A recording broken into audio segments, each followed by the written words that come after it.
Welcome to my presentation on visceral mobilization on the golf swing. Since Tiger Woods' era and latest achievements of Bryson DeChambeau, we all know how much power and strength brings to distance and a good golf game. It is very important for your rotational speed, and it really helps with your kinematic sequence. Most important in this kinematic sequence to start the entire motion are the glutes. They move you forward. The glutes are called the kings of swing by the Titleist Performance Institute. This indicates the importance of the glute. The only problem is the glutes are very often inhibited by the psoas. The psoas you can see in this lower cross syndrome of Yanda are usually very hypertoned. On the other side, they work together with the erector, but they have an antagonist, and that is the glute, and the glute is weak in Yanda's lower cross. As you can see in this picture, the psoas is very directly connected to the kidney. Psoas and kidney share their fascia.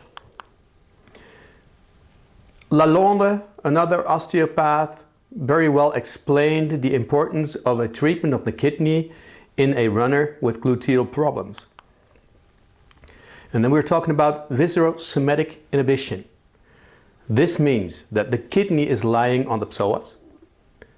The psoas is given a reciprocal inhibition to the glutes, and this leads to a loss of power in the glutes.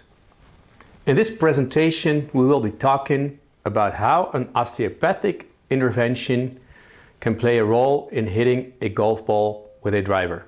The experiment took place at the golf club Bludenz in Austria, where 26 competitive golf players were tested, became an osteopathic intervention, and then were retested. They were first tested on the range, playing their driver and hitting 10 golf shots.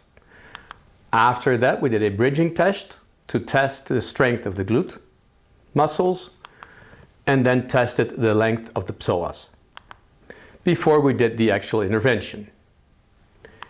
The intervention was a kidney mobilization on the trail side. The trail side because that is the side where the glute should be most active. The actual kidney mobilization took place supine with a flexed hip to relax the muscles around, and the direction of the intervention was cranial and medial. The sham intervention was rocking the ilium on the lead side because we wanted to do something in the same area, nothing visceral, nothing muscular, and on the lead side instead of the trail side. The entire analysis was done by a t-test, which says something about the relevancy of what we have done to compare two groups of tests with each other. If we compare results of the intervention group to the control group, we can see that the control group does not have a high relevancy, neither in speed nor in distance. If we look at the intervention group, we see that the group relevancy in speed is not that high, but if we look at distance, we see a pretty high number. And looking individually, you can also see that one player stands out. This one player has a distance difference, team number above 9, which is very relevant. And in his case, it meant a difference of over 30 yards post to pre-intervention, which is a lot, especially for this player who isn't a professional. Looking at what the intervention did to the glutes in the bridging test, pre and post intervention, you can see that a lot of the athletes we tested and treated had a better outcome in the bridging test after the intervention than it did before. This also was the case in the modified Thomas test. Now, we're talking about golf, and it is very important to reach long distances. Not only osteopathy can reach those long distances, there are a lot of different themes that may have an influence on longer distance as well. We have the material. If you have a club or a ball that doesn't fit to you, get fitted. If you have a swing that doesn't fit to your physical abilities, then go to a pro, get coached, and get a better swing, fitting to you. If you're physically not strong enough, your mobility is off, you're not stable enough, your power is not there to hit the ball that far, then go to a trainer and get trained.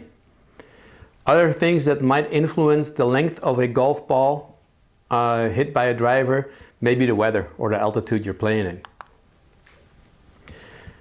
Now, talking about osteopathy and reaching higher length, we did this test only on the kidney.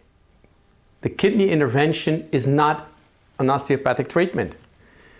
An osteopathic treatment is holistic. Just one technique is not osteopathic treatment. So,